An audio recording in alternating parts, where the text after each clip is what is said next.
Hey everyone, it's Christina and Leslie, and we are so excited to be resharing this episode of the Taking the Lead podcast.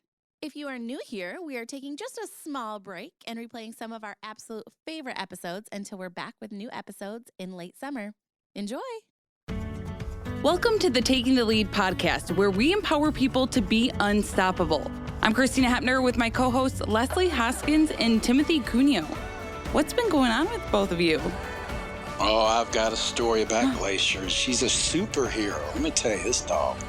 The other day, we were walking downtown, and usually when I go to the doctor, I use an Uber or a Lyft, and I get out. And when we get there, I say, this doctor, when I touch the door, trying to familiarize her with the area. Because these buildings look the same, like 4 or 5 buildings that are together, and I can't tell the difference with them. So we went downtown early to walk our little town, and my Victor Reader Trek died on me. Oh, no. And I'm going, oh, no, how am I going to know which one of these is the building? Well, we started going down that area, and I said, Glacier, find doctor's office. And she took me exactly to the right door. I could not believe it because I couldn't tell. So when I go somewhere, when you're there, just say, hey, doctor's office or library or whatever you need to. And that dog learns that. And when you say it, they'll take you to it. I couldn't believe it. I was shocked how smart this dog is. Was she just so proud of herself? I'm sure she was so she giddy. She got extra treats. I was going, am I going to have to yell out, Doctor, Doctor, where you at? Oh, Timothy, I hope we learned more than that. Oh my gosh, I love that. That's such a great story. And for anyone who doesn't know, the Victor Reader Trek is like a GPS system. Yeah, makes sense. But oh my gosh, that's so great. I love hearing all the amazing things. Charge your Victor Reader Trek before you leave the house. Charge your GPS, yes. I think that's so funny. Dogs are so intuitive, and it's like you learn all these skills, and they learn all these formal skills in training and in class and all that, but then you get them home, and they pick up on so many other things. They pattern really well. They really start to learn what you need as an individual versus just kind of like generic skills. So obviously, Glacier has just really learned what Timothy needs and where he needs to go, which is so cool. Now, she just go through the McDonald's drive-thru for me and get me a Big Mac. That'd be great. I don't think she can drive. No, she can't do that. So they don't create a Mac that good. I know. They do so much. But together as a team, it sounds like you guys are doing well. I'm so glad Glacier was able to get you through that. And it just goes to show, right? You cannot rely on technology, unfortunately. That's whether it's your accessible GPS, that's whether it's your phone. You kind of have to have all these other skills and things to rely on. So Glacier really stepped up this time. She got extra treats when we got there. I was proud of her. Oh, my gosh. I can just imagine how giddy she was and so excited knowing she had done it. Yep. That's really sweet. Well, thank you for sharing that, Timothy. And thank you, everyone, for joining us today. Today, we're really excited because we're welcoming back Shannon Columb.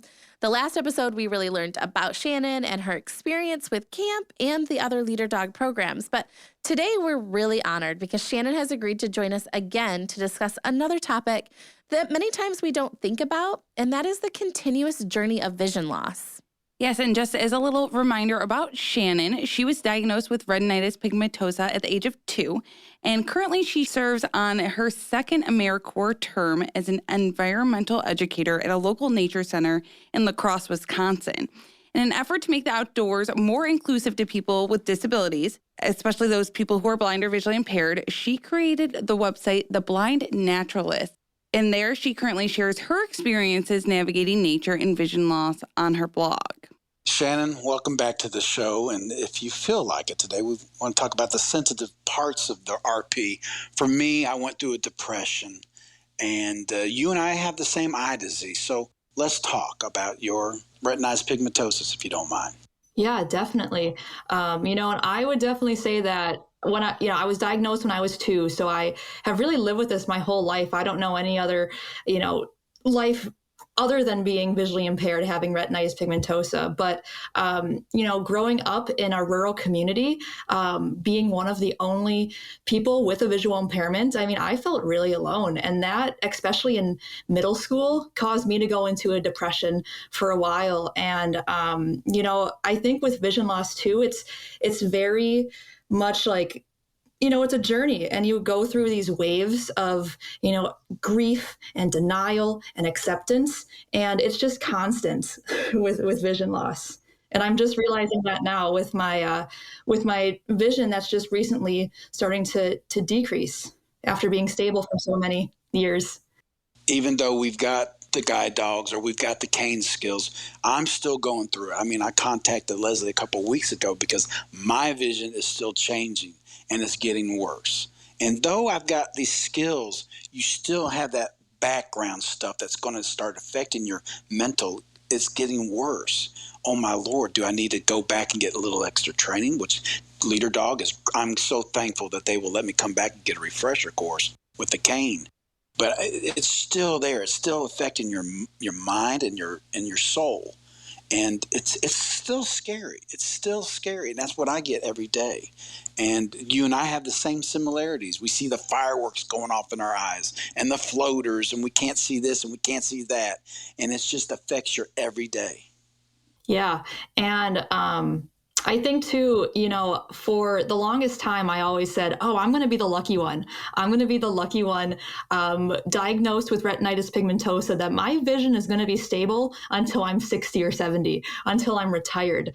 And that really got me through college, because going into a career that's very visual based, environmental education, you're identifying birds and identifying trees and teaching all these people about, nature. It's very visual based. And I've really had to learn how to make my teaching more audible, more sensory. So then, I can teach in a way that I feel comfortable, as well as, connect with my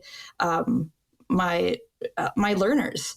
And so, throughout college, I'd always say, yeah, I will be able to be an environmental educator for 10, 20 years. My vision won't affect me. And that really kept me going. And then, the last year or two, my vision has significantly declined, and I am having more daily challenges. My vision fluctuates way more than it has ever done before. It's more sensitive in the sun. I can't see that well whenever it's overcast. And, as a few years ago, that didn't really matter. I was able to, see okay in different weather patterns. So whether it was overcast or sunny, I could see just fine. I could see enough where I felt comfortable, and I could, depend on Fraser, but also feel like I could see enough to feel safe as well. And now that my vision has declined, well, now I have to, get used to every changing day. Every day my vision is so different, and I see, this, or I don't see that. And it's definitely a part of life that a lot of people don't understand. And just like the constant mental, I guess, strain that it takes to even just figure out, okay, what am I seeing? Or is my vision the same as yesterday? Or have I always been seeing these fireworks? That's something that I get caught up on is, was my vision always like this? No way. I don't remember my vision doing this. So yeah, there's a lot that goes into, vision loss. Well, I notice when I'm stressed out, even when I'm working out on a treadmill or I'm walking real fast, your vision gets worse while you're doing this stuff. And does that have that effect on you too? I mean, because a cloudy day for me is great. For you, it's terrible. It just depends on your vision. It's different for everybody else. It's always different. And so what affects me may not affect you. And I just find that fascinating, what degrees affect somebody. Yeah, I would say when I am stressed or when I really haven't gotten a lot of sleep, that's when I get more fireworks. Just recently, I've noticed it seems like the vision in both of my eyes don't really align anymore. So I'll see double of this, or just things will kind of look like disjointed in a way. And, I'll look away. And usually it's like something in the distance, I'll see double of a person or I'll see double of a trail. And then when I look away and look closer, then everything's back to normal. But then when I look again, it's back. So that's something I just started having to deal with. But even too, as a kid, I hated wearing sunglasses. I would never wear sunglasses because I always felt like it made my vision worse, because I loved the sun. It made everything bright and I could see so much more. But within the last 2 years, on sunny days, it hurts. It hurts to be out in the sun, especially in the snow. And I really do appreciate the snow because it makes everything brighter, but it hurts so much. So now I have to wear sunglasses pretty much every day that it's sunny. And yeah, it's interesting that you say overcast days are the days that you see the best, because for me, everything blends in. I can see the best when things are high contrast. So for example, my phone, my laptop have high contrast settings that are white on black. I have an app on my phone that turns my camera into, white on black, so I can read different documents, different boxes of, food, different cans, really anything I can read white on black. But I've really noticed that low contrast caused by, indoors or even just on cloudy days have really impacted me recently with not being able to see that well. Tell us about your degrees of depression that you've gone through in your past as you're getting older. So I think I really had a lot of depression in middle school. I really don't remember much in middle school just because that was definitely a hard time. I was kind of realizing I'm different and there's no way I can change it. Getting closer to being in high school, I knew that a lot of my friends, a lot of my classmates were going to be able to drive and get jobs and be successful. And so in middle school, I was wondering, well, what am I going to be able to do? And so also in middle school and even, throughout my entire school career, I had always been bullied as well because I was different. I had a disability and, I had to cope with that bullying. And I was able to get through it because I had good friends and I had very supportive parents and teachers that, guided me in the right direction. So, my teachers showed me resources. They really helped me succeed. They were the ones that introduced me to different summer camps for the blind. And I think once I started connecting with people, my age who had blindness or who were visually impaired, that really opened up my mind to, okay, I'm not alone, because I had felt so alone for the longest time. So I'm not alone, and look at all these other people, look at all these other kids who have visual impairments, who are blind, and they're just living their lives. They're adapting. They're using adaptive technology. They're using a white cane. They're using magnifiers. And, those camps and having supportive teachers, supportive parents, supportive friends, those people really helped me with getting out of my depression, out of my anxiety. And even today, as I deal with my vision loss, I go back to those supporting people. I go to my partner, I go to my parents, I go to support groups on Facebook, and I go to people, that I know in real life that are blind and visually impaired, and just talk and just connect and relate about these things. And that is really what helps me get out of those depressions, is just talking with people and realizing I'm not alone. Yeah, some of the stuff you're saying takes me back when I was a teenager. I was made fun of, and back then they were really rough on me. And I wish I had the sources that you did. I'm glad you found Leader Dog, because I think it gave you the confidence and showed that you're going to be okay, and there's other people out there like you. And you can just sit there and get within that group and have that support group. And I'm glad you got that. And that's a great story. And I appreciate you sharing your depression and the story about your depression and how you're getting through it and coping with it every day, just like I am. Yeah. And I think another thing, too, that really helps me is just being able to share my story. sharing my story on Taking the Lead at the numerous Leader Dog events that I've been a part of, and also on my website, The Blind Naturalist. That is really a big way that I've been able to cope with my vision loss, is by creating and writing blogs about how I navigate nature and vision loss. And I share, my experiences in national parks and state parks. And through doing that, I've really been able to, open up this whole new community of people that I didn't even know were, blind and visually impaired, that were also outdoor enthusiasts. And so that's been really helpful as well. And even just, not only people who are visually impaired, but other people with disabilities, or people who are helping people with disabilities get into the outdoors through projects and organizations that are dedicated to making a more inclusive outdoors, because that's something that's really, that's something I'm really passionate about, is getting people into the outdoors, being in the outdoors myself, and being able to do that through my blog, hopefully through a podcast one day, is really something that helps me cope with my vision loss by, sharing my story, sharing my experiences, and, connecting with people who are like-minded, who have disabilities, and who love the outdoors or want to get into the outdoors. Well, that's great. And yeah, this podcast to me is somewhat of a therapy for me. And I appreciate that Leader Dogs allowed me to be a part of this, because it gives me something to look forward to every week, and other things that I'm doing for Leader Dog. And I feel like I'm giving back a little bit, and hopefully my story and your story will inspire somebody, and we could be a great example of what you are capable of doing. And it doesn't have to define who you are. You can define your blindness and your visual impairment. And you still can have a good life, even though every day our eyesight is changing.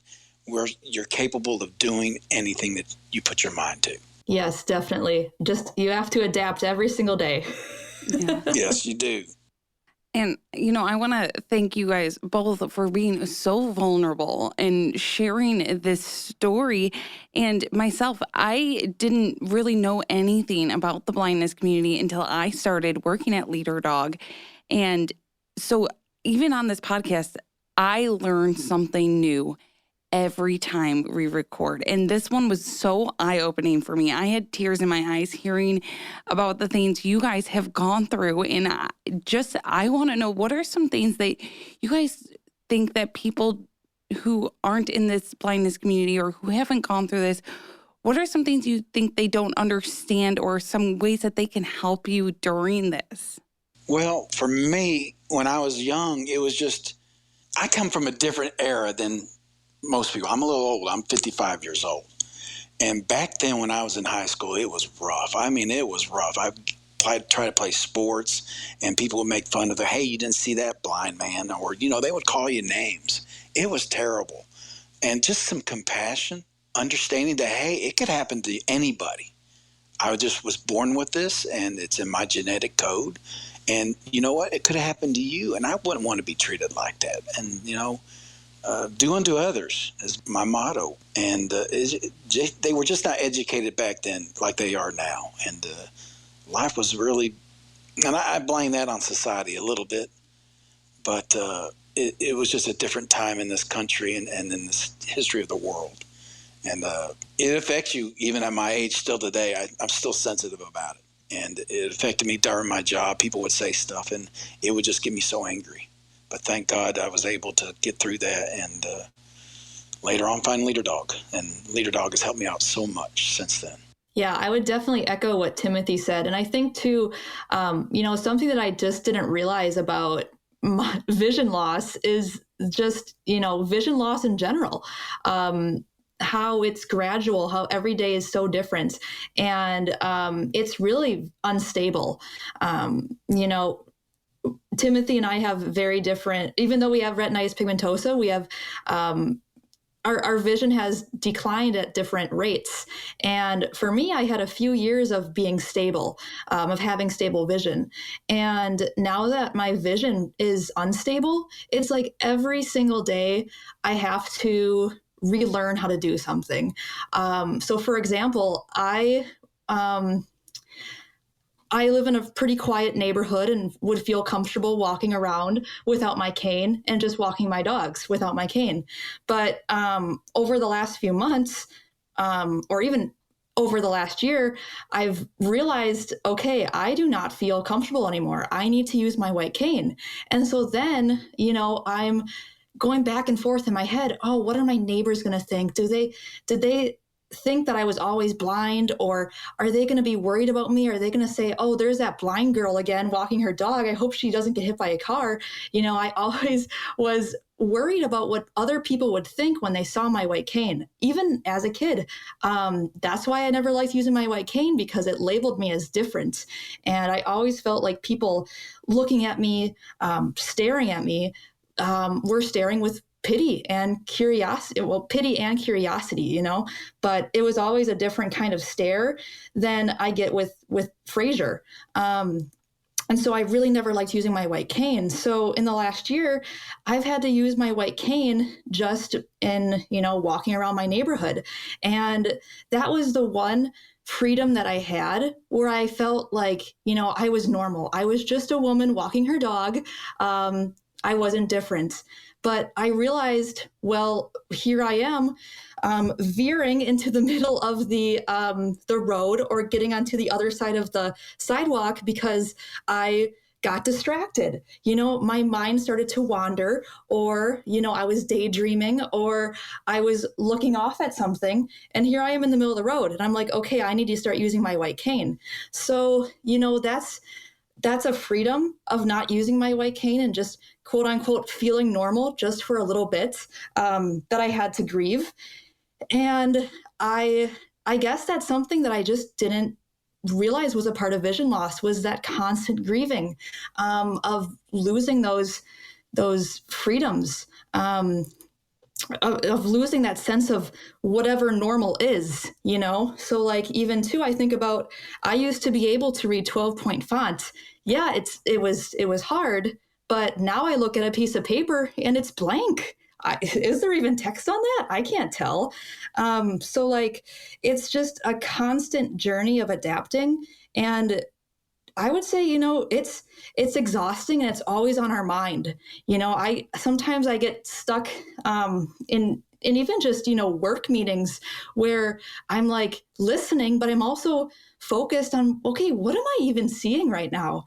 Because like, that is so much of our human nature, is what we see. And so then I get distracted thinking, okay, what am I looking at right now? Is my vision different than it was yesterday? And so I think, definitely having compassion for people who are blind and visually impaired, who are going through vision loss, and just having compassion in general for anybody, and treating people how you'd want to be treated. And also just having an open ear and listening, I think is a very big thing that people can do, because it's very, it's like a weight is getting lifted off your shoulders when you're able to talk to somebody about this. And it's not just in your head, you can talk to somebody about it. So just, as I said, just being a listener to somebody and being supportive and saying, supportive things is definitely something somebody could do. I think, the story that you two are both sharing right now is something that we don't hear often enough. It's just the real impact of vision loss and how it affects your daily life every single day, every single moment. And having people start to understand that. Like you guys have both mentioned, your vision is very different from each other and from day to day in your own lives. A vision, we say that all the time on here, is tricky. And I think you guys have both really mentioned kind of that grief of vision loss. And Shannon, I think it was amazing that you mentioned, getting through college and high school, you just told yourself, this is it, right? Like I can handle the amount of vision loss that I have right now. It will never change. And then once it started to change, having to cope with all of that again. So one thing I want people, our listeners, to take away from this conversation that you two have had is that it's a constant grieving process. And you're constantly going through those different stages of grief and the anger and the depression and the acceptance and the shock. And it's a scale, and people move up and down that scale all the time and throughout life. But You guys have incredible stories. You guys are incredibly strong individuals and out there advocating for blindness and low vision and educating people. I just think it's amazing. But I'm curious, what would you say are the biggest things that get you through those times? So when you're having those challenging points in your life where you're realizing, okay, my vision has decreased again, and I kind of have to relearn things and reevaluate how I'm going to do things. What are some of the biggest helpful things during those times? Well, for me, I know Leader Dog's behind me. I know that I can go back to Leader Dog and get the cane skills again. Because you're constantly, every day, using those skills. And when my vision's getting worse and worse and worse, yes, I've got Glacier, but one day there'll be a day that Glacier's not feeling well, or Glacier can't go on this trip, or Glacier can't go, and I've got to have those cane skills. So as my eyes are getting different, I know that Leader Dog has got my back. That's comforting, and that they really genuinely care about me. And it just having that, it's a little security blanket. But to get through every day, you just got to do it. There's no other answer. You just got to get through your life. This is what my life is going to be like. I need to accept it, and let's go on.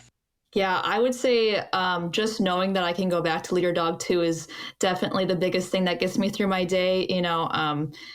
Leader Dog is definitely my second home. I feel like I've gone through so much growth through all of those 3 programs that I attended. And I just really love everybody at Leader Dog. Just everyone's so genuine and welcoming and warm. And, I can just reach out to anyone and be like, hey, I need some help, and you'll follow through.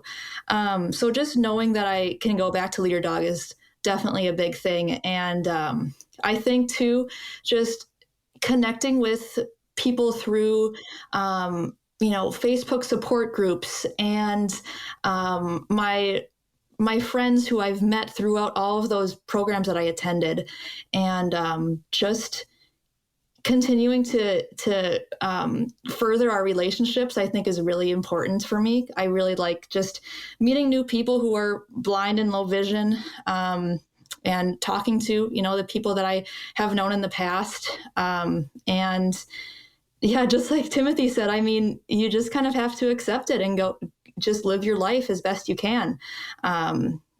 So I think, just accept it and move on, and know that, you have a support group behind you, I think, is the biggest thing for me. Well, thank you both so much for sharing your stories and your experience and being vulnerable here with us. I hope this message got out loud and clear that you can do it. And vision loss and living with vision loss, there's just different ways to do things. And it is a journey, and there's highs and there's lows. But you two are an incredible inspiration to people out there. And I hope listeners have a better understanding of what it's like to live with vision loss. So I really, really appreciate you guys sharing your stories. Thank you, everyone, for listening and taking the time to join us for the Taking the Lead podcast. I'm Leslie Hoskins with hosts Timothy Cuneio and Christina Hepner. We hope you enjoyed learning about the journey of vision loss, and please join us next week as we continue to dive into the world of blindness. Yes, and I want to share one more time Shannon's website in case you want to learn more about her journey or her experiences navigating nature. It is The Blind Naturalist, so you can read her blog there. And you can also reach us if you have any ideas or questions at takingthelead@leaderdog.org. And if you like today's podcast, make sure that you're hitting subscribe and check us out wherever podcasts stream.